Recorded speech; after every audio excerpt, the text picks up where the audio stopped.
Hello ಕರ್ನಾಟಕದ ಜನತೆ, welcome back to our YouTube channel ಮಾಹಿತಿ ಧ್ವನಿ.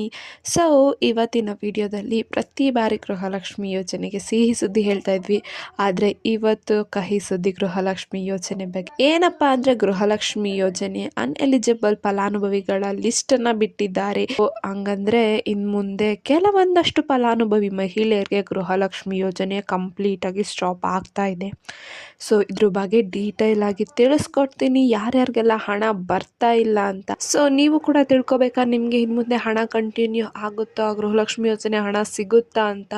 ಸೊ ಹಾಗಾದರೆ ಈ ವಿಡಿಯೋನ ಕಂಪ್ಲೀಟ್ ಆಗಿ ನೋಡಿ. ಸೊ ವಿಡಿಯೋನ ಸ್ಟಾರ್ಟ್ ಮಾಡೋಕ್ಕಿಂತ ಮುಂಚೆ ನಿಮ್ಮಲ್ಲಿ ಏನು ನಾನು ಮನವಿ ಮಾಡ್ಕೊತೀನಿ ಅಂದರೆ ದಯವಿಟ್ಟು ಚಾನಲ್ಗೆ ಸಪೋರ್ಟ್ನ ಮಾಡಿ, ಸಬ್ಸ್ಕ್ರೈಬ್ನ ಮಾಡ್ಕೊಳ್ಳಿ, ವಿಡಿಯೋನ ಆದಷ್ಟು ಎಲ್ಲರಿಗೂ ಶೇರ್ ಮಾಡಿ ಅಂತ ಹೇಳ್ತಾ ಬನ್ನಿ ವಿಡಿಯೋನ ಸ್ಟಾರ್ಟ್ ಮಾಡೋಣ. ಇನ್ನೂ ವಿಡಿಯೋಗೆ ಲೈಕ್ ಕೊಟ್ಟಿಲ್ಲ ಅಂದರೆ ದಯವಿಟ್ಟು ವಿಡಿಯೋಗೆ ಲೈಕ್ ಕೊಟ್ಬಿಟ್ಟು ವಿಡಿಯೋನ ನೋಡಿ. ಸೊ ಹೌದು, ಏನು ಗೃಹಲಕ್ಷ್ಮಿ ಯೋಜನೆ ರಾಜ್ಯ ಸರ್ಕಾರ ಜಾರಿಗೆ ತಂದು 5 ಗ್ಯಾರಂಟಿ ಯೋಜನೆಗಳಲ್ಲಿ ಒಂದಾಗಿತ್ತು. ಸೊ ಮಹಿಳೆಯರ ಸಬಲೀಕರಣಕ್ಕಾಗಿ ಈ ಯೋಜನೆಯನ್ನು ಅನುಷ್ಠಾನಕ್ಕೆ ತರಲಾಗಿತ್ತು. ಸೊ ಗೃಹಲಕ್ಷ್ಮಿ ಯೋಜನೆ ಮೂಲಕ ಅರ್ಹ ಮನೆ ಯಜಮಾನಿ ಮಹಿಳೆಯರಿಗೆ ಪ್ರತಿ ತಿಂಗಳು 2,000 ರೂಪಾಯಿಗಳನ್ನ ಅವರ ಬ್ಯಾಂಕ್ ಖಾತೆಗೆ ನೇರವಾಗಿ ವರ್ಗಾವಣೆ ಮಾಡಲಾಗ್ತಿತ್ತು. ಇಲ್ಲಿವರೆಗೂ ಕೋಟಿಗೂ ಅಧಿಕ ಮಹಿಳೆಯರು ಗೃಹಲಕ್ಷ್ಮಿ ಯೋಜನೆಗೆ ಅರ್ಜಿ ಸಲ್ಲಿಸಿದ್ರು, ಅದರ ಲಾಭನ ಕೂಡ ಪಡ್ಕೊಂತಿದ್ದಾರೆ. ಗೃಹಲಕ್ಷ್ಮಿ ಯೋಜನೆಯಿಂದ ಹಣ ಹಲವಾರು ಜನರಿಗೆ ಉಪಯೋಗವಾಗಿದೆ.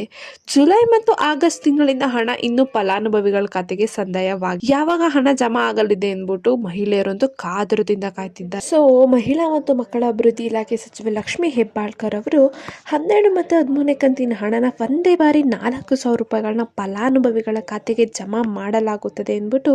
ಆದರೆ ರಾಜ್ಯದಲ್ಲಿ ಅನೇಕ ಮಹಿಳೆಯರು ಗೃಹಲಕ್ಷ್ಮಿ ಯೋಜನೆಯಿಂದ ವಂಚಿತರಾಗುವ ಭಯದಲ್ಲಿದ್ದಾರೆ. ಸೊ ಗೃಹಲಕ್ಷ್ಮಿ ಯೋಜನೆ ನಿಯಮಾನುಸಾರ GST ಮತ್ತು ಆದಾಯ ತೆರಿಗೆ ಪಾವತಿದಾರರಿಗೆ ಗೃಹಲಕ್ಷ್ಮಿ ಯೋಜನೆ ಯಾವುದೇ ಪ್ರಯೋಜನ ಸಿಗೋದಿಲ್ಲ.